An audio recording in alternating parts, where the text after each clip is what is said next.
Assalamualaikum warahmatullahi wabarakatuh. Nama saya Jana Riani, saya mahasiswa Pascasarjana Universitas Negeri Yogyakarta tahun 2022 Prodi Pendidikan Fisika. Kali ini saya akan membahas tentang hukum Ohm. Bagaimana kita hidup saat ini jika tanpa listrik? Listrik telah mempengaruhi seluruh aktivitas kehidupan manusia saat ini. Peralatan yang kita gunakan untuk penerangan, memasak nasi, komunikasi, bekerja, sampai kegiatan hiburan membutuhkan aliran listrik. Kehidupan di era teknologi yang berkembang pesat akan sangat sulit jika tidak ada listrik. Lihat saja beberapa peralatan yang kita gunakan saat ini, seperti lampu, magicom, smartphone, laptop, televisi, semuanya membutuhkan aliran listrik. Sebelum saya membahas tentang hukum Ohm, maka saya akan menjelaskan beberapa besaran fisik yang terkait. Yang pertama, arus listrik. Yang kedua, beda potensial. Yang ketiga, hambatan listrik. Sejarah penemuan arus listrik. Sebelum tahun 1800, pengembangan teknik listrik berfokus pada bagaimana menghasilkan listrik melalui gesekan statis. Lalu, pada tahun 1800, Alessandro Volta menemukan baterai listrik yang dengan penemuan itu diproduksi aliran stabil pertama muatan listrik, yaitu arus listrik stabil. Baterai Volta itu terdiri dari tumpukan cakram logam seng dan perak, yang pada setiap lapisnya ditempatkan sepotong kain atau kertas yang telah direndam dengan air garam. Nah, tumpukan Volta ini menjadi metode praktis pertama untuk memproduksi listrik dinamis. Arus listrik. Definisi arus listrik. Arus listrik itu didefinisikan sebagai aliran muatan listrik yang melalui sebuah konduktor. Arus ini bergerak dari potensial tinggi ke potensial rendah, dari kutub positif ke kutub negatif, dan dari anoda ke katoda. Kalian bisa lihat bagaimana arah aliran arus konvensional ini. Lihatlah sebuah gambar di samping rangkaian sebuah sumber listrik dan hambatan listrik, di mana arus listrik mengalir dari kutub positif menuju kutub negatif. Secara matematis, arus listrik di dalam sebuah kawat didefinisikan sebagai jumlah total muatan yang melalui sebuah penampang kawat pada setiap titik per satuan detik.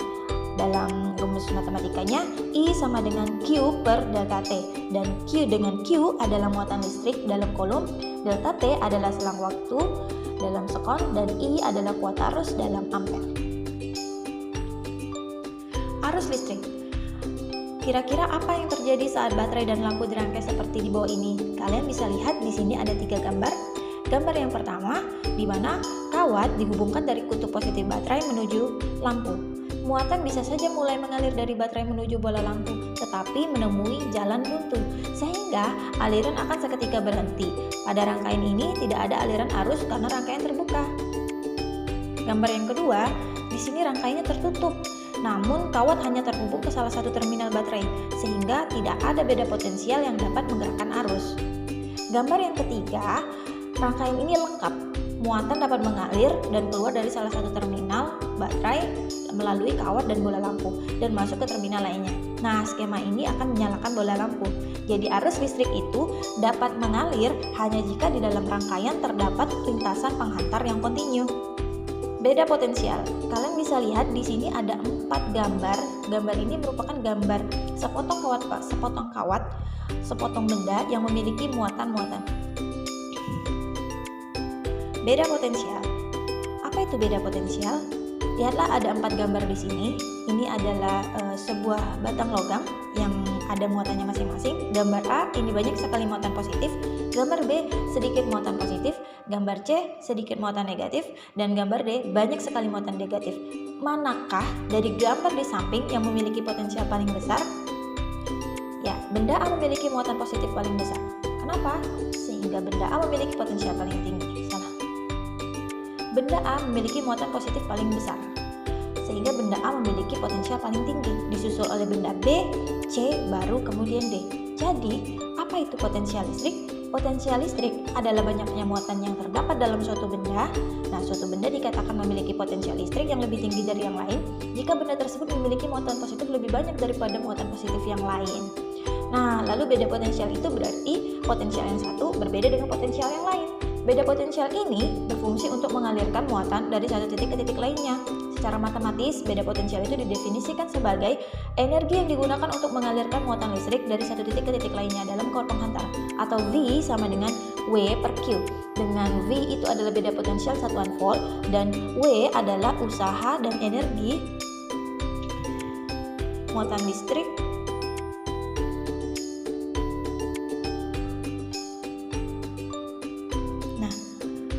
ulangi, beda potensial. Nah, beda potensial ini berfungsi untuk mengalirkan muatan dari satu titik ke titik lainnya. Secara matematis, beda potensial didefinisikan sebagai energi yang digunakan untuk mengalirkan muatan listrik dari satu titik ke titik lainnya dalam kawat penghantar.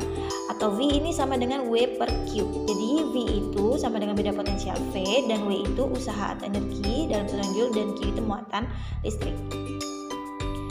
Kemudian hambatan listrik. Suatu penghantar yang dihubungkan dengan sumber tegangan, penghantar ini akan teraliri arus dengan beda potensial yang sama. Namun kuat arus di dalam penghantar itu beda-beda. Nah, tingkat kemudahannya ini disebut dengan daya konduktansi. Sedangkan kesulitannya dinyatakan dengan resistansi. Kira-kira faktor apa yang mempengaruhi daya hambat suatu penghantar listrik? Daya hambat suatu penghantar dipengaruhi oleh jenis kawat, panjang kawat, dan luas penampang kawat. Nah, kemudian dirumuskan R sama dengan Rho L per A. Dengan R adalah hambatan kawat, satunya ohm, Rho adalah hambatan jenis ohmmeter, L adalah panjang kawat M, dan A adalah luas penampang. Peralatan listrik di rumah setelah lama digunakan secara terus-menerus maka kinerjanya akan menurun. Kira-kira kenapa ya? Karena temperatur listrik dari peralatan yang digunakan secara terus-menerus itu akan meningkat. Nah, ini mempengaruhi kinerja komponen-komponennya, salah satunya kawat penghantarnya. Kenaikan temperatur listrik menyebabkan kenaikan nilai hambatannya, atau RT sama dengan R0 dalam kurung 1 ditambah alfa kali delta T. Nah, kali ini kita baru akan membahas tentang hukum Ohm. Nah, kali ini kita baru akan membahas tentang hukum Ohm. Jadi pada tahun 1892, George Simon Ohm itu melakukan eksperimen dan menemukan bahwa pada yang suhu tetap, pada tahun 1892, George Simon Ohm itu melakukan eksperimen dan menemukan bahwa pada suhu tetap, kuat arus yang mengalir pada suatu penghantar listrik atau I itu sebanding dengan tegangannya, atau I ekivalen dengan V. Nah, dia membuatnya nah silakan lihat grafik di sebelahnya. Ini adalah grafik hubungan antara V dan I, di mana grafiknya ini akan lurus ke atas, di mana semakin tinggi V-nya maka semakin tinggi I-nya. Nah, tetapi Ohm juga menemukan pada penghantar itu berbeda-beda tiap penghantar. Oleh karena itu, besarnya arus yang melalui kawat tidak hanya bergantung pada beda potensial, tetapi juga pada resistansi atau hambatan yang diberikan kawat terhadap aliran elektron. Nah, aliran elektron terhambat karena